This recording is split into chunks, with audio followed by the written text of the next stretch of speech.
ছাত্রলীগের যত অপকর্ম আছে বারবার দাঁড়ানো লেগেছে এখানে। আমি এখনো পর্যন্ত বিচার পাইনি। আমি দেখেছি 21-এ এখানে হামলা হয়েছে, 22-এ আমাদের উপর হামলা হয়েছে। বারবার বিভিন্ন ঘটনায় যখনই মনে হয়েছে যে সরকারের পৃষ্ঠপোষকতা করছে, তার জন্য আমরা সরকারের কোনো কাজের সমালোচনা করছি, ছাত্রলীগের সন্ত্রাসী কার্যকলাপের কোনো সমালোচনা করছি, বারবার আমাদের উপর হামলা হয়েছে। তারা নারী পুরুষ দেখে নাই, তাদের কাছে নারী পুরুষের ওইভাবে যে আলাদা করে সম্মান দিতে হয় এটা তারা জানে না। এবং তারা ওই যে যত ধরনের জঙ্গলতা হয়েছে উল্টো হচ্ছে, আমাদের উপর হামলা হচ্ছে, আমাদের দেশ সরকার নিয়ে গেছে। আপনারা জানেন আমার বন্ধু আব্দুল কাদেরকে যখন হচ্ছে 22 সালে ওই যে এখানে 22 না 21-এ যখন হচ্ছে এই যে রাজুতে তার উপর হচ্ছে হামলা করা হয়, তাকে যখন ঢাকা মেডিকেলে আমরা নিয়ে গিয়েছি, ঢাকা মেডিকেল থেকে তাকে গ্রেফতার করে নিয়ে যাওয়া হয়েছে। এই যে হচ্ছে আমি আমার চোখের সামনে ঘটনাগুলো দেখেছি, এখনো পর্যন্ত ওই ঘটনাগুলোর কোনো বিচার হয় নাই। বলাইতে দেখেছি আমার হলের মেয়েরা যতগুলো মেয়ে বের হয়েছে, একটা মেয়ে সুস্থ ফেরেনি।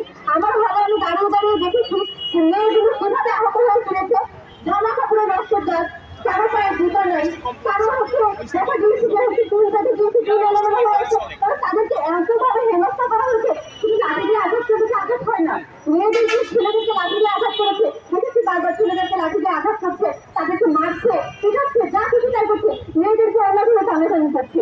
এটা কি মানে লাঠি দিয়ে আঘাত করলে দুর্বল যে আঘাতটা দেখা যাচ্ছে, আমি দৃশ্যটা দেখতে পাচ্ছি আমার চোখের সামনে, এটা বাড়িতে কোনো আঘাত না। এই যে অপমানগুলো করা হয়েছে, অপমানের কি বিচার হবে না? হচ্ছে না। কিন্তু আমাদের যে সকল শিক্ষক এতদিন যাবৎ আওয়ামী লীগের পৃষ্ঠপোষকতা করেছে, সরকারি শেখ হাসিনার পৃষ্ঠপোষকতা করেছে, তারা এখন ক্লাসে ফিরে যাচ্ছে। যে শিক্ষক দ্বিতীয় সালের হাতে তার শিক্ষার্থীদের তালিকা তুলে দিয়েছে, সেই শিক্ষক ক্লাসে ফিরে যাচ্ছে এবং সরকারকে ক্লাসে ফিরে যাচ্ছে। এটা যে কত বড় লজ্জা! এই রাজনীতি দাঁড়িয়ে এই শিক্ষকদের কথা, কিন্তু তারা নাম যে শিক্ষক, তাদের কথা বলতে আমার লজ্জায় গা কুকড়ে আসে যে এরা এখনো নীল রাজ্যের মতো তাদের আসনটা আঁকড়ে বসে আছে, তাদের শিক্ষক হিসেবে নিজেদেরকে কোনো সম্মান নাই। এবং তারা এইটা মনে করে না যে শিক্ষার্থীদের শুধু চোখ মিলে আমি যখন কথা বলতে যাবো আমার মাটিতে মিশে যাওয়ার কোনো উপায় নেই। তারা তাদেরকে মনে হচ্ছে যে শিক্ষার্থীরা আছে বিভিন্ন ধরনের ভয়ভীতি দেখে ছাত্রলীগকে বারবার তারা পুনর্বাসন করার চেষ্টা করছে। আমাদের প্রশাসন কোনো ধরনের পদক্ষেপ নেয়নি। এই ক্যাম্পাসে ডক্টরের উপস্থিতিতে বিভিন্ন মেয়েদের উপর হামলা করা হয়েছে, ছেলেদেরকে পিঠে আহত করা হয়েছে, কোনো বিচার এখনো পর্যন্ত তাদের পক্ষ থেকে কোনো ধরনের পদক্ষেপ নেওয়া হয়নি। আমরা কেন বিচারের জন্য এখানে দাঁড়াবো? আমরা কেন দলটা আওয়াজ তুলবো?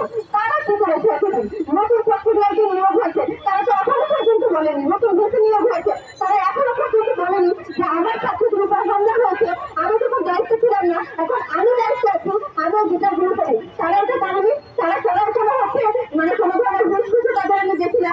তারা নিশ্চিত একদম চেয়ারে বসে আছে, তারা চেয়ারটা আঁকড়ে ধরে বসে আছে এবং তারা হচ্ছে এই ধরনের কোনো দায়িত্ব নিতে রাজি না। জানে না তারা আসলে এখনো দিদির ভয় পায়, যে দিদির ভয় আমরা তাদের মধ্যে 16 বছরের রাজস্থান থেকে নিয়ে দিয়েছি, সেই ভয় তাদের ভিতর থেকে আসলে যায় নাই। সম্মানিত শিক্ষকরা আপনারা ঘুমতে চলছেন, সম্মানিত প্রশাসন আপনারা ঘুমতে চলছেন, আপনাদের ছাত্রীরা এখানে দাঁড়িয়ে চেঁচাচ্ছে, আপনাদের ছাত্রীরা কৃষ্ণের ভিতরে দাঁড়িয়ে বিচারের দাবিতে এখানে বসে আছে। আপনারা কি করছেন আমি জানি না, আপনারা ভুল জোর করেন না কিনা, আপনারা এখান থেকে বহিরাগত করেন, আপনারা চায়ের দোকান তুলে দেন, কিন্তু আপনারা উত্তর দিয়েছেন এখনো পর্যন্ত এই ক্যাম্পাস আইন বহির্ভূতভাবে শিক্ষার্থীদের উপর যে হামলা করা হয়েছে সেটা বিচারের দাবি আপনারা কোনো ধরনের অভিযোগ করেননি। আপনারা এটা নির্দিষ্ট কোনো বিচারের কথা বলছেন না। আপনাদের যত ভিডিও প্রমাণ আছে সেটা দেখে আপনারা বিচারের দাবি তুলছেন না। আমি জানি না আপনারা কেন করছেন না বিচার, আমি তাই আপনারা বিচার করেন। আর বিচার না করলে আপনারা কান ধরে একদম হচ্ছে আপনাদের গদি থেকে নেমে যান। আমরা পড়ুয়া পড়ুয়া শিক্ষক চাই না, আমরা শিক্ষক চাই, প্রশাসন চাই, সরকার ছাত্রদের পাশে দাঁড়াবে, ছাত্রদের পাশে দাঁড়াবে, অন্যায়ের বিরুদ্ধে দাঁড়াবে। ধন্যবাদ সবাইকে।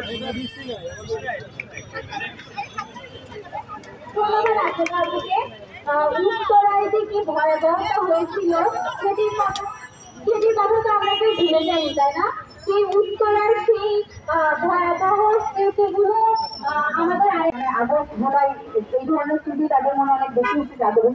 কিন্তু এই ক্যাম্পাসে এই রাজুতে 2019 সাল থেকে এতটা দাঁড়িয়েছি আমি আসলে আমার কাছে